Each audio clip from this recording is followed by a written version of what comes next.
जय हिंद। नमस्कार साथियों। आज हम लोग बायो ट्रांसफॉर्मेशन टेक्नोलॉजी के बारे में जानेंगे, साथ ही समझेंगे कि हमें इसकी ज़रूरत क्यों है, क्या कहीं पर भारत में इसका इस्तेमाल हो रहा है, क्या हम सही दिशा में जा रहे हैं। साथ ही समझेंगे कि प्लास्टिक कचरे को कम करने के विकल्प क्या हो सकते हैं। तो चलिए वीडियो को शुरू करते हैं। बायो ट्रांसफॉर्मेशन तकनीक प्लास्टिक को सुनिश्चित करने के लिए एक नया दृष्टिकोण है जो कचरे की धाराओं से बच जाता है और कुशलतापूर्वक संसाधित और टूट जाता है। इस तकनीक को लंदन, यूके में इंपीरियल कॉलेज और ब्रिटेन स्थित स्टार्टअप पॉलीमटेरियल द्वारा विकसित किया गया था। इस तकनीक का उपयोग करके बनाए गए प्लास्टिक को एक पूर्व समय सीमा दिया जाता है, जिसके दौरान निर्मित सामग्री गुणवत्ता से समझौता किए बिना पारंपरिक प्लास्टिक की तरह दिखती है और मजबूत होती है।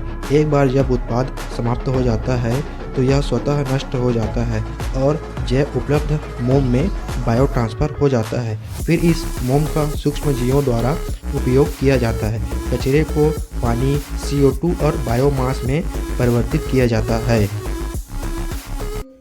पॉलीमटेरियल के CEO नियाल डन ने कहा, यह बायो ट्रांसफॉर्मेशन तकनीक दुनिया की पहली तकनीक है जो खुले वातावरण में पॉलीओलेफिन पूरी तरह से बायोग्रेड हो जाता है, जिसमें किसी प्रकार का कोई माइक्रोप्लास्टिक नहीं होता।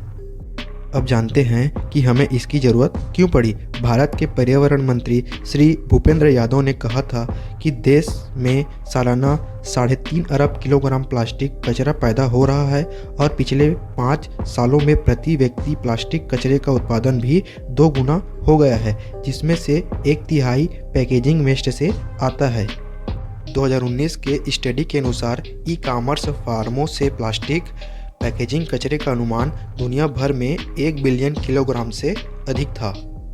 IIT दिल्ली के मैनेजमेंट स्टडीज और सी मूवमेंट की एक संयुक्त शोध परियोजना ने कहा कि अमेजॉन ने 2019 में पैकेजिंग कचरे से लगभग 210 मिलियन किलोग्राम यानी 465 मिलियन पाउंड प्लास्टिक का उत्पादन किया। उन्होंने यह भी अनुमान लगाया कि 10 मिलियन किलोग्राम अमेजॉन की प्लास्टिक पैकेजिंग से उसी वर्ष दुनिया के मीठे पानी और समुद्री पारिस्थितिक तंत्र में प्रदूषण के रूप में समाप्त हो गई।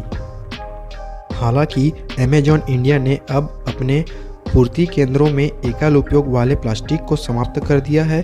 फ्लिपकार्ट ने भी अपनी आपूर्ति श्रृंखला 2021 में ऐसा ही किया था। अब समझते हैं कि इस तकनीक का इस्तेमाल कहाँ किया जा सकता है। फूड पैकेजिंग और हेल्थ केयर इंडस्ट्रीज तो प्रमुख क्षेत्र है जो कचरे को कम करने के लिए इस तकनीक का उपयोग कर सकते हैं। नियाल डन ने कहा कि पारंपरिक प्लास्टिक की तुलना में लागत में वृद्धि अपेक्षाकृत कम है, जिसमें यह तकनीक शामिल है। अब जानते हैं कि क्या इसका उपयोग भारत में किया जा रहा है। खाद्य और पैकेजिंग उद्योग में कुछ प्रसिद्ध भारतीय फर्में ऐसी तकनीकों का प्रयोग करती है। हेल्थ केयर और फार्मा उद्योग के भीतर यह तकनीक बिना चुने हुए स्वच्छता उत्पादों जैसे diaper, sanitary napkin, facial pad आदि के लिए बायोडिग्रेडेबल समाधान प्रदान करती है। इससे क्या हम सही दिशा में जा रहे हैं। भारत सरकार ने देश को स्थिरता की ओर ले जाने के लिए कई पहल शुरू की हैं। उन्होंने सिंगल यूज प्लास्टिक के कारण बढ़ते प्लास्टिक प्रदूषण से निपटने में मदद के लिए प्लास्टिक वेस्ट मैनेजमेंट बजट पेश किया। पिछले साल भारत सरकार ने देश में इसके उपयोग पर रोक लगाने के लिए एकल उपयोग वाले प्लास्टिक पर प्रतिबंध लगाया था। भारत ने अपने क्षेत्र में एकल उपयोग प्लास्टिक की बिक्री, उपयोग या निर्माण की जांच करने के लिए एक उपयोग प्लास्टिक शिकायतों की रिपोर्ट करने के लिए एक मोबाइल ऐप भी विकसित किया है। अब समझते हैं कि प्लास्टिक कचरे को कम करने के क्या विकल्प हैं। जूट या कागज आधारित पैकेजिंग पर स्विच करने से संभावित रूप से प्लास्टिक कचरे को कम किया जा सकता है। यह कागज उद्योग के भीतर स्थिरता भी बन सकता है और एथिलीन समाधानों पर आयात बिल को बचा सकता है। लकड़ी की पैकेजिंग एक अन्य विकल्प है, लेकिन यह पैकेजिंग को बड़ा बना देगा और लागत में वृद्धि करेगा। तमिलनाडु सरकार ने चेन्नई में सिंगल यूज प्लास्टिक के विकल्पों पर जागरूकता बढ़ाने के लिए नेशनल एक्सपो और स्टार्टअप्स के सम्मेलन का आयोजन किया। दिखाए गए विकल्पों में कायर, खोई, चावल और गेहूं के भूसी, पौधे और कृषि अवशेष, केला और सुपारी के पत्ते, जूट और कपड़े का उपयोग किया गया था।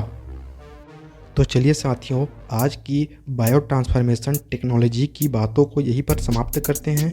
यदि आपके मन में कोई सवाल है तो हमें कमेंट करके ज़रूर बताएं। जय हिंद।